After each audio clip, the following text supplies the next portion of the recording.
আল্লাহ পাক রব্বুল আলামিন কোরআনুল কারীমের ভিতরে জানিয়ে দিলেন, লাকাদ কানা লাকুম ফি রাসূলিল্লাহি উসওয়াতুন হাসানাহ, যে তোমাদের জন্য উত্তম আদর্শ রেখে দিয়েছি আমার হাবিব জনাবে মুহাম্মদুর রাসূলুল্লাহ সাল্লাল্লাহু আলাইহি ওয়াসাল্লামের ভিতরে।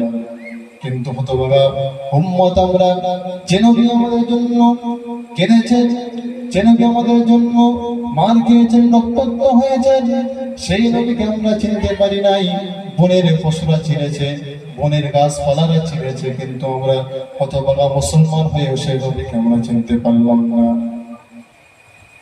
আমার আপনার নবী কেমন নবী ছিলেন, যে নবীকে সৃষ্টি না করলে মহান রব্বুল আলামিন কিছুই সৃষ্টি করতেন না।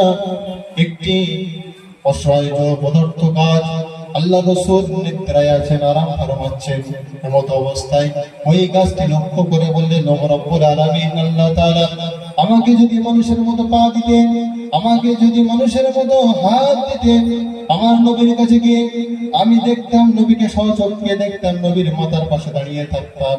আল্লাহ পাক রব্বুল আলামিন গাছের কথা শুনে গাছের মনের আশা পূরণ করার জন্য ওই গাছটিকে আল্লাহ পাক রব্বুল আলামিন মানুষের মতো যাওয়ার তৌফিক দান করেন। জোরে বলুন না সুবহানাল্লাহ। আমার আপনার নবীর খাতিরে নবীকে দেখছে দূর থেকে, কিন্তু তৃপ্তি পাচ্ছেন না, মন ভরছে না। কেমন নবী ছিলেন? গাছ একটু কাছাকাছি গিয়ে দেখতে, দূর থেকে দেখছে, মন ভরছে না, কাছাকাছি গিয়ে দেখতে, এই জন্য আল্লাহর কাছে ফরিয়াদ জানালেন, ও রব্বুল আলামিন, মানুষের মতো যদি আমার পা থাকতো, আমি একটু হেঁটে গিয়ে আপনার হাবিবকে দেখতাম। আল্লাহ রব্বুল আলামিন তাকে মানুষের মতো হাঁটতে সুযোগ দিলেন। গিয়ে আল্লাহর নবী মাতার পাশে গিয়ে দাঁড়িয়ে দেখলেন, মন ভরে আবার পুনরায় যেখানে ছিলেন সেখানে আবার গাছটা মসজিদ হলেন। কিন্তু হযরত জাবের রাদিয়াল্লাহু তাআলা আনহু আল্লাহ রাসূল যখন আরাম থেকে উঠলেন, তখন আল্লাহ রাসূলকে জিজ্ঞাসা করলেন, ইয়া রাসূলুল্লাহ, হে হাবিবাল্লাহ, হুজুর, একটি গাছ মানুষের মতো আপনার কাছে এসে আপনাকে মন ভরে দেখে আবার পুনরায় সেখানে চলে গেল।